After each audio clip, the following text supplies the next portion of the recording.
Somewhere in a Fox News studio around the hour when most decent people are asleep, Stephen Miller rose from his crypt, looked into a camera with that weird little tilt where he can't quite keep his body and head both turned the same way at the same time, and he felt something rupture behind his eyes, which caused him to start an unhinged rant that sounded slightly less pleasant than a leaf blower at 6 a.m. mixed with a shopping cart with one of those wonky wheels, layered in with a vuvuzela and that sound that a cat makes right before they vomit. The Democrats that your mom and dad grew up with, the Democrats that your grandma and grandpa grew up with, do not exist anymore at all. Not at any level of government. A vote for any Democrat anywhere for any office is empowering a party that wants to strip this country to the bone, to take away our security, our defense, our way of life. That right there, that noise, that sound, it's nothing more than the last gasps of a disastrous and vile political movement.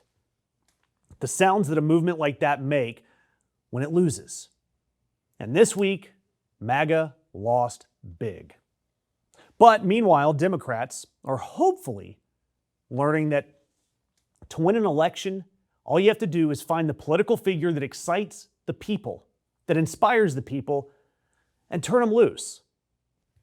In other words, effing listen to your constituents, Democrats.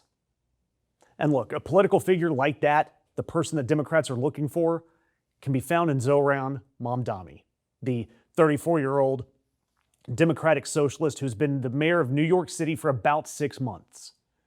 And the proof of his magnetism came when Mamdani endorsed 3 progressive Democrats running for Congress. And guess what? All 3 of them won. 2 of them knocked off sitting members of the House. One of them, a 32-year-old community organizer, and I'm going to try to get this right, Daraliza Avila Shaviler,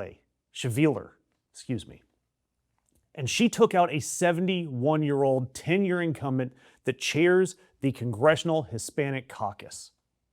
Brad Lander, he beat a guy who lists Trump impeachment lead counsel on his social media bio. Claire Valdez won an open seat that the retiring congresswoman tried to hand to someone else.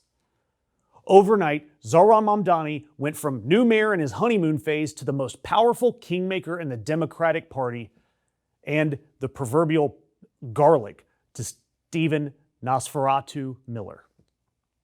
Look, Bernie Sanders was out there campaigning with these candidates, and yet the leaders of the House Democrats, like Hakeem Jeffries, campaigned hard against 2 of them. Against them. Jeffries' candidates lost. And so the most powerful Democrat in the House got beat in his own backyard by the new guy. And of course, this drove Trump and all of his minions like Stephen Miller bonkers. And all you have to do is watch how they reacted. No policy arguments, no counter proposals, just full, sweaty, vein-popping, crooked-eyed panic attacks. And Stephen Miller, he went on Hannity and he called it terrifying evidence of how far this cancer has spread. He told viewers that a vote for any Democrat anywhere for any office is empowering a party that wants to strip this country to the bone. Any Democrat anywhere for any office. And those are the people that are lecturing us about extremist rhetoric. Miller went on to say that the Democrats your grandparents grew up with don't exist anymore. Not at any level of government. Which, that's a fascinating thing to scream on live TV the same week that 3 Democrats won Democratic primaries as Democrats. You know, the party that you say is dead just had a really, really good Tuesday, Steve. For a dead party, they sure look like they are about to take a whole hell of a lot of your seats.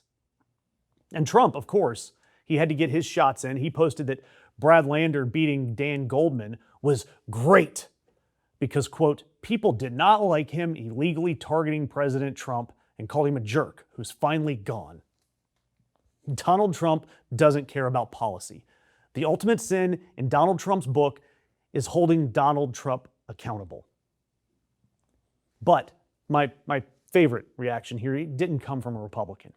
It came from a Democrat. Well, an alleged Democrat, because it came from Senator John Fetterman. And he went on Sean Hannity's show. And what did he do? He trashed the people in his own party who just won.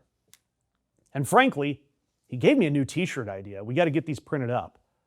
Fetterman called the Mamdani endorsed candidates the dancing days of the dirtbag left. Really like that. That would look really good printed on a shirt, dirtbag left. And Fetterman said that these people want to abolish ICE. Hell yeah, they do. He says they want to abolish the police. And, well, look, as the police currently exist, sure. Abolish the border. And that might be a stretch, but Trump's border policies, yep, get rid of them. And Hannity, for his part, nodded along like a bobblehead, or a guy who had just adopted a very large, very confused rescue dog wearing a hoodie. And now this has just become, really, it's just been the dancing days of the dirtbag left. With some of these candidates are outrageous. You have candidates, they abolish ICE, abolish the police, abolish the border. And she even said F Kamala Harris and more of these outrageous kinds of things. Look, MAGA and Fetterman aren't melting down on Hannity and trying to interfere with elections because they're in a position of strength. They're not scared of these candidates because they're weak. MAGA is scared because the good guys keep winning, and people like Stephen Miller and his MAGA minions are most certainly not the good guys. And look, this is going to be a long road to November. And that's why I'm going to ask you to hit that notification icon, because we are going to be calling balls and strikes on both MAGA and the corporate Democrats alike.